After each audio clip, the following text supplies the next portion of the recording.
What is going on, guys? Welcome back to the Call of Duty Black Ops 4 beta on BlackTideTV. So if you've missed my video from yesterday, link in the description down below, we talked about the level cap increasing from 25 to 34, introducing a number of new and very familiar weapons. Everything from the Spitfire to the Swordfish, these weapons have appeared in the Call of Duty franchise in the past. And let me tell you, they are not the only ones. Far from it, in fact. Now, it remains to be seen if this is sheer laziness or if it's a devious marketing tactic. We all pick our favorite weapons every single year when Call of Duty is released, and it is admittedly very fun when we see our favorites return. And a lot of the weapons that they have in this game were fan favorites from previous games. So I'll be going through every single weapon as far as the beta is concerned and comparing those weapons to previous weapons in the Call of Duty franchise. I think there were only 3 total that I couldn't come up with some type of comparison. So we're going to start things off with our assault rifles. The most obvious comparison is the ICR-7 to the ICR-1 from Black Ops 3. That's your accuracy assault rifle. They look the same, they sound the same. It's right there in the name. This one is a no-brainer. The KN-57 is similar. KN-44 from Black Ops 3. This was the replacement for the AK-47 variant that we've seen in almost every single Call of Duty game ever. Still confuses me how this is called the KN-57 when Black Ops 4 is supposed to take place before Black Ops 3, so technically it should be like the KN-32 or something, because KN-44 should come afterwards, but I don't know, it's still the same weapon regardless. Next up is the Rampart-17, and this one is a little bit of a throwback to the Scar H from Black Ops 2. They have the same iron sights, they function very much the same in that they're slow firing, high damage assault rifles, and if you really squint and look at it, yeah, it's the same as the Scar H. The VAPR-XKG, we talked about this in my level cap upgrade video. The VAPR-XKG is very clearly the HVK-30 from Black Ops 3. There are a lot of Black Ops 3 weapons returning for Black Ops 4. I think a lot of people are making huge comparisons between the two because they are very, very similar games, and it definitely doesn't help that a lot of the weapons are returning from the previous Call of Duty in the Treyarch franchise. Next up is the Maddox RFB. Now, this one hasn't been unlocked in the beta as of recording this video, so I can't say for certain, but in terms of being the fastest firing bullpup assault rifle with a high magazine capacity, though it may not look similar, I'd like to say the Maddox is the Type 25 from Black Ops 2, but that one is a little tentative until we actually have hands on the weapon. It may not look like it, but I have a feeling it's going to perform very much the same as that Type 25. Moving on to SMGs, the MX-9 is one of the more difficult weapons to nail down, though I'd like to compare it to the Spectre from Black Ops 1. They are very similar in terms of aesthetic and performance. I was a big fan of the Spectre, and it was an underrated weapon for its time. Not to mention that there are very few Black Ops 1 comparisons here, so I'd like this one to be canon, though this could also be the Cuda from Black Ops 3. It's kind of a mishmash of the two. The GKS is one of those weapons that got away from me. I couldn't find a comparison for the GKS across the Call of Duty franchise, but if you have any ideas, let me know in the comment section down below. In my opinion, this one is wholly original. The Spitfire, on the other hand, which you're seeing in the gameplay, is very clearly the Vesper from Black Ops 3, which was a remastering of the Scorpion Evo from Black Ops 2, but 100% the Vesper. It looks the same, it sounds the same, it performs the same. In fact, it performs like the Vesper performed before it was nerfed. So this is actually one of the most competitive weapons in-game currently. The Cordite, I mentioned in yesterday's video, this one is very clearly the PDW-57 from Black Ops 2 with the large magazine capacity and the slower fire rate, but this one was a fan favorite from Black Ops 2 alongside the MSMC. Rounding out our SMG category, the SOG 9mm was available at the alpha of Call of Duty Black Ops 4, and I've heard it compared to the MP7 from Black Ops 2 very heavily, though they don't appear to be the same, and I haven't yet unlocked it, being it is still locked at this point in the beta, but maybe it's the MP7, in which case this is going to be a very, very popular weapon. Tactical rifles are next, and despite being a brand new weapon class for Call of Duty Black Ops 4, many of these weapons have appeared as either LMGs or assault rifles in the past, so don't count them out just yet. The first, unfortunately, is the Auger DMR, which I can't nail down. I'd like to compare it to a semi-automatic sniper rifle like the SVU from previous games, or maybe even the FNFAL from Black Ops 1, Black Ops 2, but I can't definitively compare it to any of these ideas. Maybe it's a mishmash of them, or a wholly original idea, but that is one that escapes me.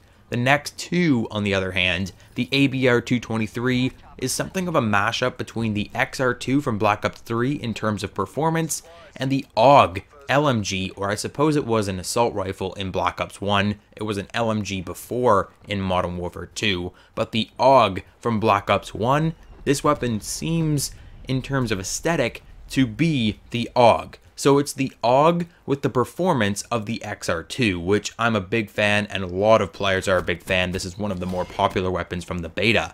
Last but not least, in terms of tactical rifles, is of course the Swordfish, and this, to no one's surprise, is a remaster of the M8A1 from Black Ops 2 or the M8A7 from Black Ops 3, your choice. It is almost a pattern at this point to introduce a new M8 variant in every Treyarch Call of Duty game.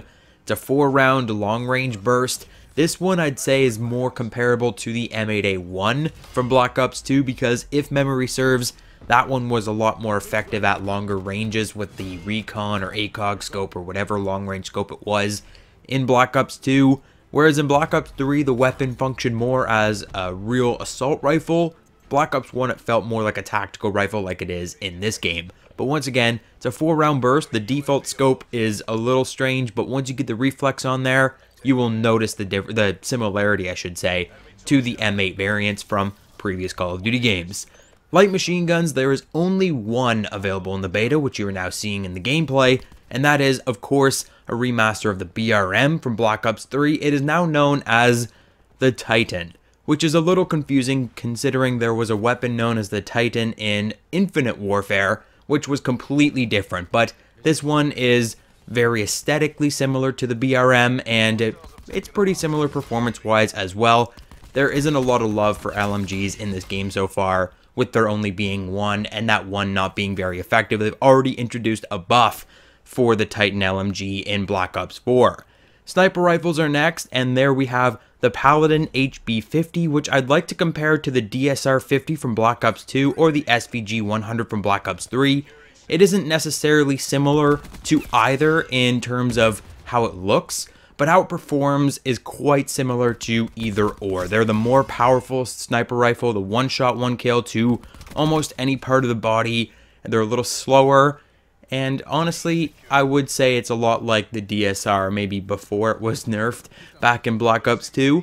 Next is the Koshka, which I would say is very similar to the Locust. It feels very much like the Locust. The snipers in this game in general feel a little strange to me, and you won't be seeing any sniper gameplay from the beta anyways, because I can't get a handle on them. But that Koshka seems very similar to the Locust from Black Ops 3 in terms of being the more fast-paced bolt-action sniper rifle with a quicker aim-down sights time, a quicker movement speed, that kind of deal. It just feels a lot like the Locust, though it might not look like the Locust specifically. In a similar scenario, as we move into pistols, the Strife doesn't necessarily look like a pistol that we've seen in the past. There are a number of pistols in previous Call of Duty games that all look or act the same. The Strife doesn't necessarily look like any of the weapons that act the same as it. I would say it acts a lot like the MR6 from Black Ops 3, though it might look like a cross between the TAC-45 and the 5.7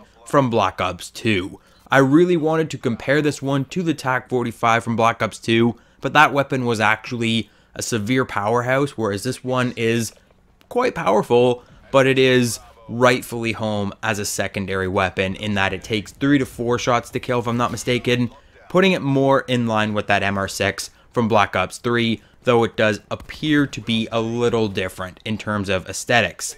The Mozu Revolver, this is another one. This is the last of my 3 that I couldn't nail down specifically. I couldn't even find any type of weapon that was anything close to the Mozu revolver. It's a little strange. I'm still trying to wrap my head around this one. It's not my favorite weapon in the game, that's for certain, and that's probably why I'm struggling to link it up with previous revolvers, which I've always enjoyed. So the Mozu I'm not enjoying as much, and therefore I can't really place it in terms of previous revolvers in the Call of Duty franchise. Shotguns, we have the MOG 12, which is the KRM 262 from Black Ops 3. Though this time around that one-shot kill range has been significantly reduced, it still is the same shotgun. It still functions very much the same. Pump shotgun with a quick pump at close range. It is a pretty powerful weapon once you get to use it. And stay tuned on the channel, I will have a full shotgun breakdown, how to use shotguns more effectively in Call of Duty Black Ops 4. Stay tuned for that one. I'm very excited to get that video out for you guys. And the SG-12 is something like the S-12 from Black Ops 2, though it has the appearance of the Haymaker from Black Ops 3. And I mentioned this in my last video. This is a semi-automatic shotgun, not a fully automatic shotgun, and therefore it is not exactly the Haymaker 12, though I would say it is the semi-automatic variant of the Haymaker 12 from Black Ops 3. And then last but not least, the launcher is the Helion Salvo. I have to admit, I haven't used it ever in the entire beta because launchers, I feel like, I don't know, I'm not a big launchers fan, and so I haven't even touched it, but by similarity alone, by aesthetic and look alone, it looks a lot like the XM53 from Black Ops 3, and I have seen other people using it. It's a free fire rocket launcher. I believe it can lock on to air-based score streaks, so that is very much like the XM53.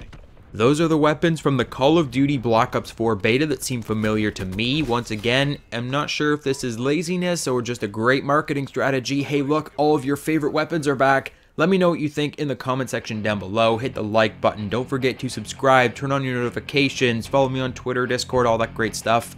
All that stuff is available in the description down below, as well as links to other beta videos if you've missed those. I hope you enjoyed the video, and I'll catch you guys on the next one.